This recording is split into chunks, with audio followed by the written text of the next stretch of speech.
Welcome to Inside the Film Room. I'm Kristen Ergo alongside head football coach Will Healy. The streak was broken with a commanding 69-13 victory over Morehead State. Coach, your thoughts now after making history on Saturday night? An amazing Saturday. Obviously it's something that our staff's been trying to make happen for a long time. It took us too long, but it was so much fun seeing those kids and their response and how much fun they had winning. Really rewarding experience as a coach. Our fans were unbelievable. I mean, you looked up in the fourth quarter and you're up 69-7 and nobody has moved. And then to see the videos of the people running, rushing the field, and for us to be able to sit back and kind of take a deep breath and enjoy that was a lot of fun for all of us as coaches and families. It's what we expected to have happen here for a long time. And I thought our kids responded really well. I put a lot of pressure on them during the week about playing in a meaningful football game in front of our home crowd and what it's like to be the favorite. And I was interested to see how they would respond to it. They did a great job. I thought we did some great things in all three aspects. Obviously, as a coach, nothing's perfect and there's still plenty to correct. We can't have the penalties that we had on Saturday, and that showed up a bunch. But what an incredible atmosphere. I've never been a part of anything like that before. I've been lucky to be a part of a national championship and conference championships, but I've never seen a fan base and a group of kids and coaches and families enjoy winning as much as that happened on Saturday. But I tell you, the most impressive thing is how they came back this morning, and it's over. They celebrated, they had a blast, but they're ready to move on, and they expect more. The storyline of the game was the offense started clicking to the tune of 668 yards of total offense, 69 points, most scored since 1994. We stood here last week, and you said that was a goal. You wanted to get them into a rhythm. Is it safe to say you're on the right track? Yeah, especially rushing the football on Saturday. But I was really excited that we threw the ball really effectively and efficiently as well. I think we were 19 of 26, maybe throwing the football, something around there. So when we threw it, it was efficient, and that's what I want to be. I want to run the football first. When we throw it, I want to be able to get the ball in the hands of some dynamic weapons on the perimeter, and I thought both quarterbacks performed really well. So it was what we're capable of doing for a long time on offense. It seemed to click really well. I think our offensive staff did a great job of preparing those kids, and I thought our kids executed really well, even to the end of the game.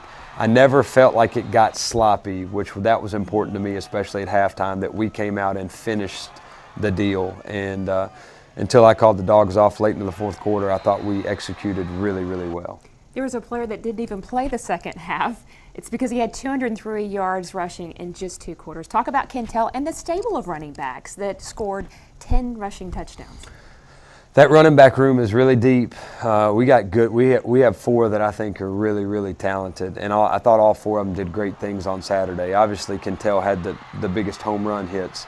His teammates gave him a pretty hard time for not scoring on a couple of those things too, but shows their team speed. They did a good job.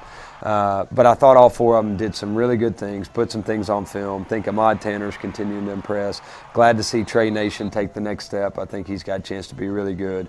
And then Prince is Mr. Consistency. So Sean Dawkins does a great job with that room. And I thought they ran hard. They finished. They were physical at the point of attack. And a very productive day out of the running backs group. Defense also had a big night. They started fast, 3 interceptions, first time in 5 years. The offense capitalized off of those. How significant was the play of the defense?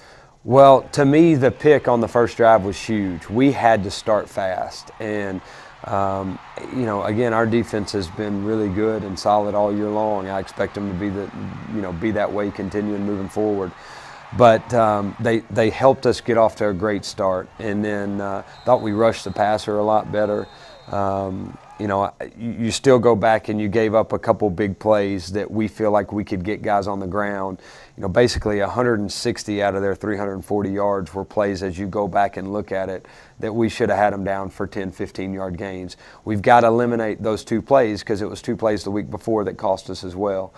But I think our defense is playing very well. They're playing together. We rallied to the football. We played with so much energy and enthusiasm, and we created turnovers. That was a big day for our defense.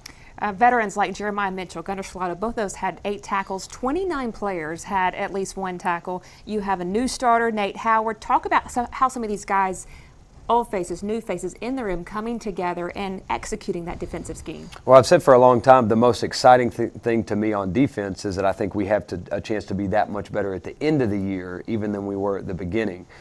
Nate Howard is dynamic. You know, I thought he was great on Saturday. Jeremiah Mitchell played his best game. It was the Jeremiah that we all know and love, and felt like he played up to his potential. Gunnar is going to do the same thing each and every week, makes a ton of plays for us. Got some young guys in the secondary that are continuing to play well. Cordell Jackson has been amazing. Malik Davis is a stud. Malik Boynton is playing great football. We got a lot of guys that are playing really well and together, and I think they're bought into our defensive scheme. They're playing really hard, and the results are showing. I asked you a question in our post-game interview. We were kind of rudely cut off, I guess, by some excited fans. Mission possible. What does that mean now? Well, I think Saturday night was the first of what Mission Possible is going to be. My mission when we got here was not to go win one game and break a losing streak. My mission when we got here was to go win OVC and national championships. My dream, my hope, my belief has not changed. It's only been verified by what happened on Saturday. I think that environment, that atmosphere, now our kids feel like what they do is really important, that our student body is wrapped around them, that our community is wrapped around them. So now it's a community thing. It's not just our football team feeling like it's just us against everybody. It was an unbelievable atmosphere, very rewarding experience as a coach to give those kids hugs, and we talked about it after the game, but the Max Ewalts and the Malik Boyntons and the Kevis Perry and those guys that have worked so hard and have not lost faith. But I think it's the sign of what's yet to come. Our goals are not anywhere close to being accomplished, but what it did is I think it got the monkey off the back a little bit, and it continued to help with the buzz that's going around about Austin Peay football. It was a special night.